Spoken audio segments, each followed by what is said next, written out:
Hi, this is Miss Melanie, and you stumbled upon one of my videos here in YouTube, and thank you so much. I also like to thank the 5 subscribers I have so far. Thank you so much for choosing to subscribe to my channel so that you can get updates on the videos that I'm posting. And the content of those videos is basically going to be things like anime and other aspects of Japanese culture.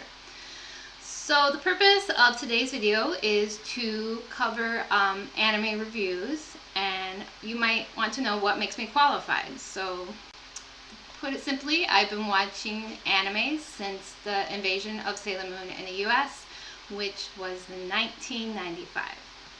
And you could also check my list on IMDb, which includes over 100 anime titles that I have seen.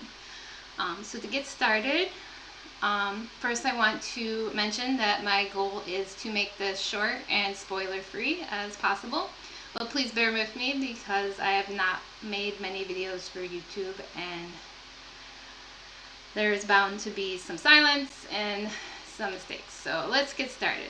The first anime I would like to review is Darling and the Franxx. And to get started, I think we should introduce the main characters. So we have here Hiro, also known as 016, and he is the main protagonist of the show that revolves around him. And his problem is that he cannot pilot the Franxx. And the Franxx is a mecha. So a mecha is a robot that is piloted by a human. It's actually piloted by a team, which we'll discuss that later. And then Hiro eventually meets a mysterious woman known as 02. And you can see by the horns on her head that she is not human like Hiro. So they begin to pilot the Franxx together, and that begins our show. So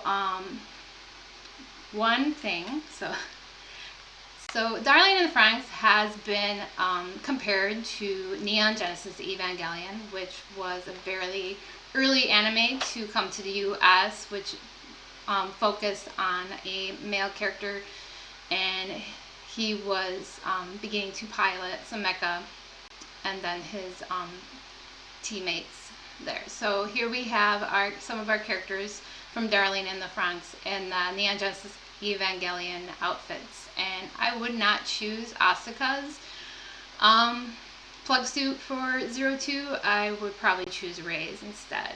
But I do see some similarities between Hiro and Shinji, probably mainly to do with that crybaby attitude. So if you have watched either of those shows, you might know what I'm talking about. So one of the issues I have with Darling and the Franxx would be the over-sexualization of the pilots. So that we have these pilots, they're probably teenagers, and so the different positions of the pilots are the pistil and the stamen. So if you have ever taken any sort of like middle school biology or science class and covered the anatomy of a flower, you would know that those are the reproductive parts of the flowers. So that's kind of a little iffy, but as the show kind of progresses, you begin to understand more about maybe why those were chosen. It's a little weird, but I don't want to spoil anything at this point. So I'm going to go back because we don't want to look at the flower the whole time.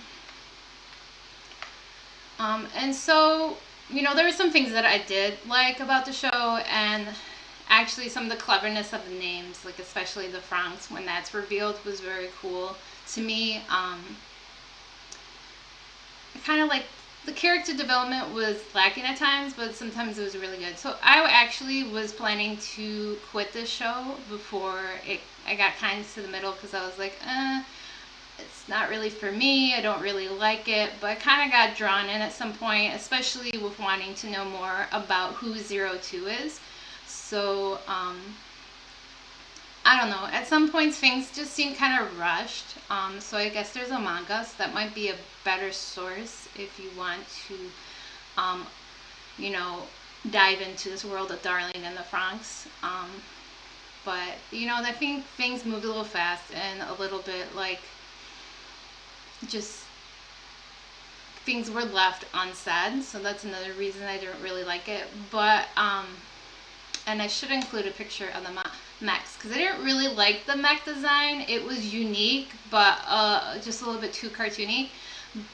And compared to some of the other teams' mech designs, it was really weird. And apparently, this team, which I believe is Team 13, is special in some way, and maybe that was the reason for the different mech design compared to the other teams. So there's a lot going on in Darlene and the Franxx.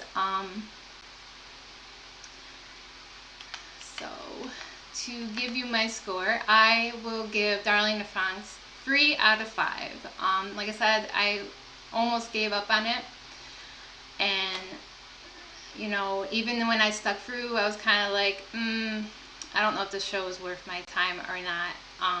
I do like that I watched it though, because I know one of my favorite shows is a mech show called Razafon, so I like having some, being able to compare things in that regard. So, you know, there's some good things going on here, but there's also a lot of things that are kind of left unsaid, so maybe reach for the manga instead. So if you've watched my video in its entirety, thank you very much,